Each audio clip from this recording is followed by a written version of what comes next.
எனக்கு இன்றைக்குமே வந்து என்னோடய பேர் சொன்னால் அந்த பர்மா மைக்லா அப்படின்னு தான் ரெக்கக்னைஸ் பண்ணுவாங்க.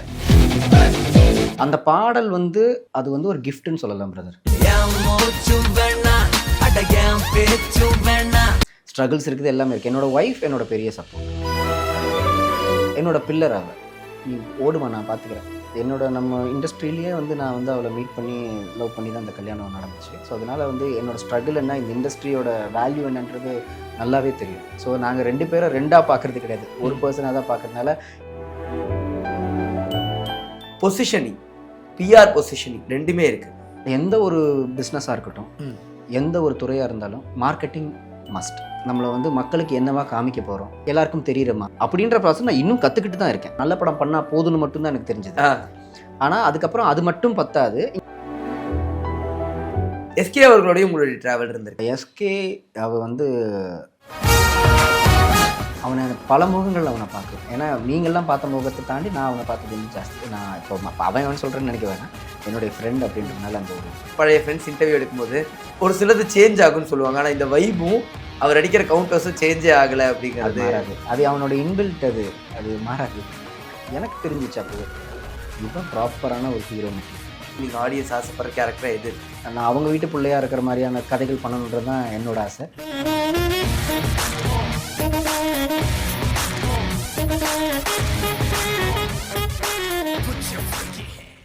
வணக்கம், நீங்கள் பார்த்துட்டு இருக்கிறது டேக் ஒன் தமிழ். நான் உங்கள் விஜய் பிராணேஷ். இன்னைக்கு என் கூட ஆக்டர் மைக்கேல் தங்குதுரை அவர்கள் இருக்காங்க.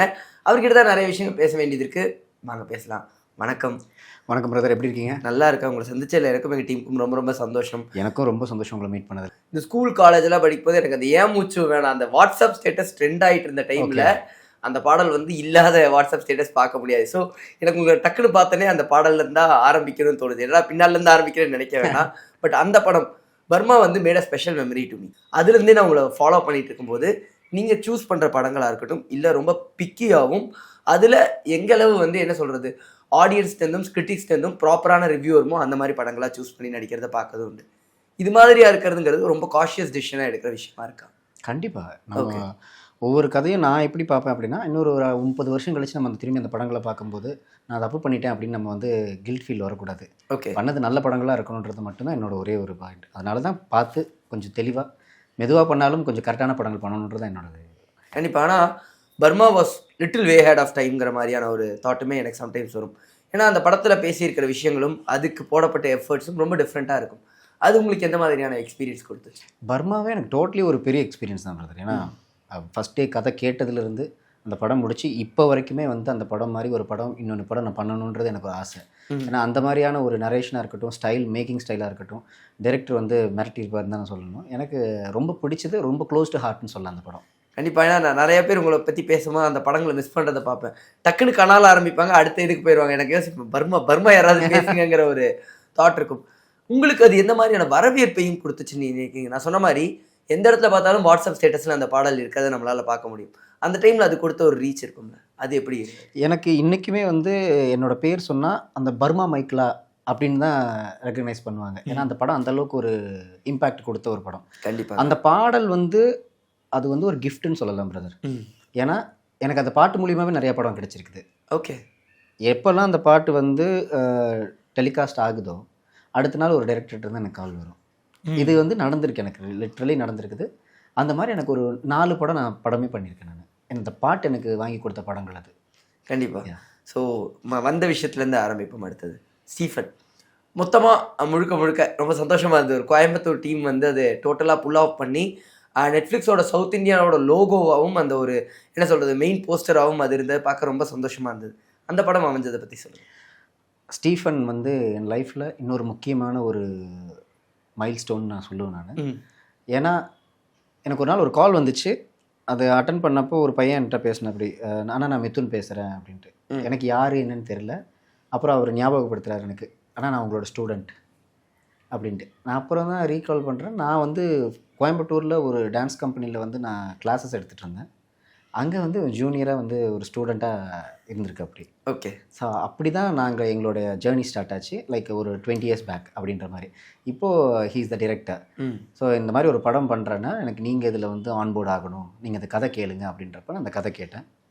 எனக்கு அந்த கதை கேட்டோடனே அந்த கதை ஒன்று சொல்லும் இல்லையா, இந்த படம் நம்ம பண்ணணும் அப்படின்னு ஆரம்பிச்சது தான் ஸ்டீஃபன். ஓகே. ஏன்னா அப்ரோச்சாக பார்க்கும்போது டேரக்ட் நெட்ஃப்ளிக்ஸ் அப்ரோச்சுங்கிறது வாஸ் டிஃப்ரெண்ட் டு மீ. எனக்கு அது ஒரு சவுத் இந்தியன் படம் வந்து டக்குன்னு ஒரு அப்ரோச்சாக வந்து வெளியே வரும்போது ரொம்ப சந்தோஷமாக இருந்தது. அந்த அப்ரோச் பற்றி உங்களுடைய ஐடியா என்ன? டேரக்ட் டு நெட்ஃப்ளிக்ஸ் அதை பற்றி சொல்லுங்கள். ஃபர்ஸ்ட் திங் நான் நெட்ஃப்ளிக்ஸ்க்கு தேங்க் பண்ணிக்கணும். அதுதான் முக்கியமான விஷயம். ஏன்னா இந்த ஒரு சின்ன டீம் எல்லாமே யங்ஸ்டர்ஸ், எல்லாருக்குமே இது ஃபர்ஸ்ட் படமும் கூட. இதில் என்னையும் ஸ்ருதியும் தவிர மற்ற எல்லாருக்குமே இது ஃபர்ஸ்ட் படம். ஆமாம். ஸோ நாங்கள் எங்களை நம்பி இந்த ப்ராடக்டை வந்து அவங்க வந்து வாங்கினாங்க. ஏன்னா கண்டென்ட்டாக அது வந்து இட்ஸ் ஸ்ட்ராங் அப்படின்னு நான் ஃபீல் பண்ணுறேன். அந்த கண்டென்ட் தான் ப்ரோ ஒரு என்ன சொல்கிறது, அது யூனிக் பாயிண்ட்டே அந்த விஷயந்தான். அது நெட்ஃப்ளிக்ஸ் நம்பினாங்க, அது இன்றைக்கி வந்து சக்ஸஸ்ஃபுல்லாக போயிட்டு இருக்குது. கண்டிப்பாக this year OTT has been different to you நான் நம்புறேன். நாட் ஒன்லி ஸ்டீஃபனுக்காக சொல்ல, அதுக்கு முன்னாடி பன் பட்டர் ஜாம்லையுமே.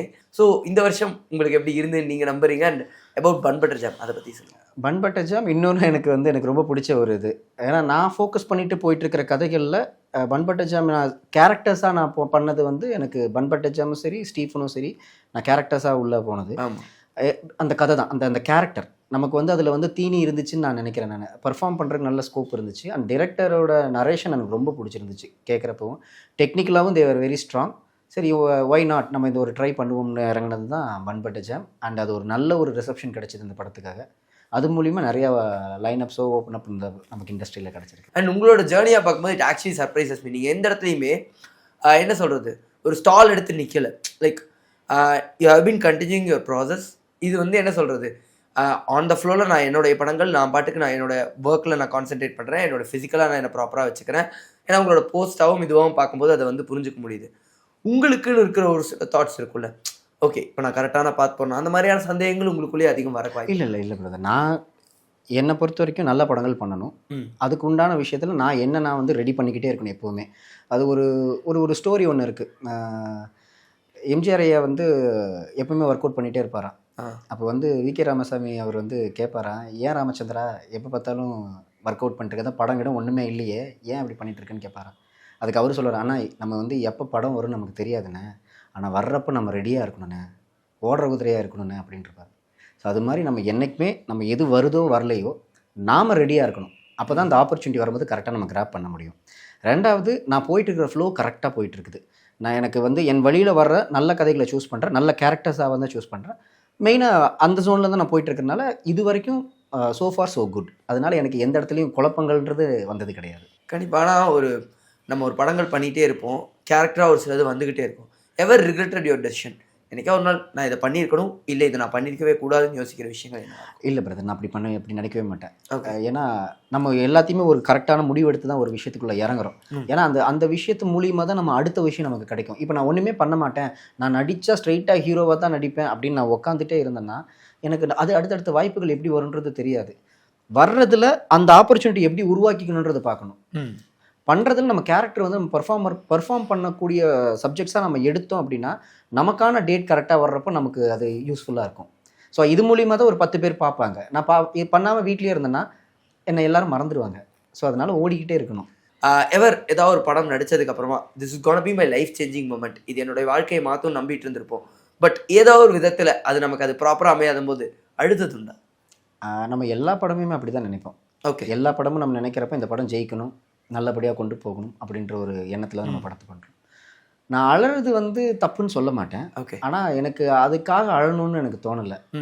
ஏன்னா இது வந்து ஒரு பெரிய ஃபைட். இதில் இங்கே நான் அழ ஆரம்பிச்சிட்டேன்னா நான் இனி அழுகிறதுக்கு எத்தனை தடவை நான் அழுக வேண்டியது இருக்கும். ஓகே, நான் ஸ்ட்ராங்காக எவ்வளோக்களோ நான் என்னை பில்ட் பண்ணி நான் கொண்டு போகணுன்னு தான் பார்க்குறேன். ஒரு ஃபெயிலியராக அந்த ஃபெயிலியர் அடுத்து அது ஏன் நடந்துச்சு, அதை ரெக்டிஃபை பண்ணி அதுலேருந்து எப்படி இனிமேல் அந்த ஃபெயிலியர் பண்ணக்கூடாதுன்னு யோசனை பண்ணி தான் நான் பண்ணிகிட்ருக்கேன்னு நான் நினைக்கிறேன். ஸோ அழுகிறதுனால எந்த யூஸுமே கிடையாது. அடுத்த நிமிஷம் எந்திரிச்சு ஓட பார்க்கணும், அவ்வளோதான். ஆனால் ஆர்ட் வெர்சஸ் மணி இதையும் கேட்கணும்ல. அதாவது நீங்கள் பண்ண எல்லாமே ரொம்ப செலக்டிவாக இருந்திருக்கு. இப்போது இதர் ஒரு வருஷத்துக்கு ஒரு படம் பண்ணியிருக்கீங்க, இல்லாத்தையும் ஒரு 2 வருஷம் அந்த மாதிரி ஒரு படம் பண்ணியிருக்கீங்க, ஒரு வருஷத்துக்கு 2 படம், இந்த மாதிரி ரொம்ப செலக்டிவாக இருந்திருக்கு. பட் ஆர்ட் வெர்சஸ் மணின்னு ஒரு விஷயம் இருக்குல்ல, நீங்கள் சூஸ் பண்ணுறது ஆர்ட்டாக இருந்திருக்கு. But what's your view on money? Money வந்து ரொம்ப முக்கியம் பிரதர். அது இல்லாமல் நம்மளால் எதையுமே இது பண்ண முடியாது. ஆனால் பேஷன், இப்போ மணி நான் வந்து எல்லா இடத்துலையும் நான் சம்பாதிக்க முடியும். நான் என்ன அடுத்து நான் இந்த இதே இண்டஸ்ட்ரிக்கு நான் வேறு ஏதாவது ஒரு ரோல் நான் ப்ளே பண்ணாலும் என்னால் அது சம்பாதிச்சிட முடியும். இப்போ நான் வந்து டெலிவிஷன் இண்டஸ்ட்ரிக்குள்ளே போனாலும் சரி, இல்லை சினிமா இண்டஸ்ட்ரிக்குள்ளே நான் வேறு எதுனாச்சும் பண்ணாலும் சரி, என்னால் ஈஸியாக ஏர்ன் பண்ண முடியும். ஆனால் நம்ம எதுக்காக வந்திருக்கோன்னு ஒன்று இருக்கு இல்லையா, த பேஷன் டுவர்ட்ஸ் சினிமா, அதுதான் என்னை வந்து ட்ரைவ் பண்ணி இவ்வளோ தூரம் ஓட்டிகிட்டு இருக்குது. ஸ்ட்ரகிள்ஸ் இருக்குது, எல்லாமே இருக்குது. என்னோட ஒய்ஃப் என்னோட பெரிய சப்போர்ட். ஓகே. ஸோ இப்போ வரைக்கும் நான் சஸ்டைனபிளாக இதுக்குள்ளே ஓடிக்கிட்டு இருக்கேன், நான் வந்து நிற்கிறேன் அப்படின்னா என்னோட பில்லர் அவள். நீ ஓடுமா, நான் பார்த்துக்கிறேன், உனக்கு நம்ம பார்த்துக்கலாம், அவ்வளோதான் எங்களோட கிவ் அண்ட் டேக். ஆனால் அது ஃபேமிலியோட சப்போர்ட் ரொம்ப இம்பார்ட்டண்டான ரொம்ப ரொம்ப முக்கியம். ஏன்னா 18 இயர்ஸ் ஜேர்னியில் வி ஹவ் பீன், எனக்கு இது வேண்டாம் நம்ம ஒரு ஸ்டபனாக ஒரு டிசிஷன் எடுக்கிறோன்னா பின்னாடி யாராவது ஒருத்தங்க நீ எடு நான் பார்த்துக்கிறேன்னு சொல்கிறதுக்குள்ள அது எந்த மாதிரி இருக்கும் ஒரு அண்டர்ஸ்டாண்டிங். ஏன்னா ஒரே ஃபீல்டுக்குள்ளே இருக்கும், நம்மளும் அவங்கள புரிஞ்சுக்கணும், அவங்களும் அவங்க நம்மளை புரிஞ்சுக்கணும் போது அது எந்த மாதிரி இருக்கும்? அது கிஃப்ட் தான் பிரதர், என்னை பொறுத்த வரைக்கும் கிஃப்ட். எனக்கு என்னென்னா என்னோட நம்ம இண்டஸ்ட்ரியிலேயே வந்து நான் வந்து அவளை மீட் பண்ணி லவ் பண்ணி தான் அந்த கல்யாணம் நடந்துச்சு. ஸோ அதனால் வந்து என்னோடய ஸ்ட்ரகிள் என்ன, இந்த இண்டஸ்ட்ரியோட வேல்யூ என்னன்றது நல்லாவே தெரியும். ஏன்னா ஷீ இஸ் அன் ஆர்டிஸ்ட், இப்போவும் அவங்க பிஸியாக போயிட்டுருக்காங்க. ஸோ அவங்களுக்கு அந்த விஷயம் தெரிஞ்சதுனால இந்த ஸ்ட்ரகிள் எனக்கு வந்து ஆக்சுவலி எனக்கு பெருசாக தெரியல. ஓகே. ஸோ லைக் நீ ஓடுமா, நான் பார்த்துக்கிறேன், அது வரைக்கும் நம்மளால் ஜெயிக்க முடியுன்ற நம்பிக்கை இருக்குது, யூ கோ, அப்படின்னு தான் அவளுடைய வார்த்தைகள் இப்போ வரைக்குமே. ஆனால் இது ரொம்ப பெரிய ஒரு கிஃப்ட் தான், நீங்கள் சொல்லும் போதே தெரியுது. ஏன்னா சினிமாங்கிறது ஒரு என்ன சொல்கிறது, லிட்டரலாக எனக்கு இது சொல்லும் போது இந்த சினிமாட்டிக் ஃபீல் தான் வருது. படத்துலலாம் எல்லாருமே கட்டுவாங்க, ஒரு சப்போர்ட்டிவ் பில்லர் இருப்பாங்க, நீ பண்ணு நான் பார்த்துக்கிறேங்கிற ஒரு இது. நீங்கள் என்னைக்காவது அதை ஃபீல் பண்ணி தேங்க் பண்ணதோ இல்லை சொல்கிறதோ உண்டா இதுக்கான ஒரு கிராட்டிடியூட்? ஹஸ்பண்ட் ஒய்ஃபுக்குள்ள அது ரொம்ப ஃபார்மலாக இருக்கும்னு நினைக்கிறேன். ஓகே. நம்ம பொறுத்த வரைக்கும் நம்ம கல்யாணத்துக்கு முன்னாடி வேணால் நம்ம சொல்லலாம் வேறு வேறு மனுஷங்கன்னு, கல்யாணத்துக்கு அப்புறம் தே போத் ஆர் ஒன் அப்படின்றதான் நான் சொல்கிறேன். நான் உடல் உழைப்பை போட்டு நான் ஓடிக்கிட்டு இருக்கேன், எனக்கு மென்டல் சப்போர்ட் கொடுக்கறது அங்கே இருக்கேன். ஸோ நாங்கள் 2 பேரும் 2ஆக பார்க்குறது கிடையாது, ஒரு பர்சனாக தான் பார்க்குறதுனால எதுக்கு இந்த தேங்க்ஸ் இதெல்லாம் அப்படிலாம் கிடையாது. நாங்கள் என்றைக்குமே ஹாப்பியாக இப்போவும் ஒரு ஃப்ரெண்ட்ஸாக தான் நாங்கள் ட்ராவலிங் இருக்கோம் எங்களோடது. ஸோ அதனால் இந்த ஃப்ரெண்ட்ஸ்குள்ளே எப்படி நோ தேங்க்ஸ் நோ சாரி அப்படின்ற மாதிரி தான் எங்களோடது. உங்களே இதை கேட்கலாம் நினைக்கிறேன், டிஃபைன் லவ் அப்படின்னா மைக்கில் அவர்களுடைய பதில் என்னவா இருக்கும்? லவ் இஸ் அண்டர்ஸ்டாண்டிங், ரெஸ்பெக்ட், விட்டு கொடுத்து போகிறது, இதுதான் லவ்னு நான் நினைக்கிறேன். கண்டிப்பாக அட் எண்ட் ஆஃப் த டே இதான் ரொம்ப முக்கியம். அண்ட் சினிமா பொறுத்த வரைக்கும் இப்போ இருக்கிற ஒரு முக்கியமான விஷயத்த நான் உங்கள்கிட்ட கேட்டு தெரிஞ்சுக்கணும்னு நினைக்கிறேன். பொசிஷனிங், பிஆர் பொசிஷனிங் ரெண்டுமே இருக்குது.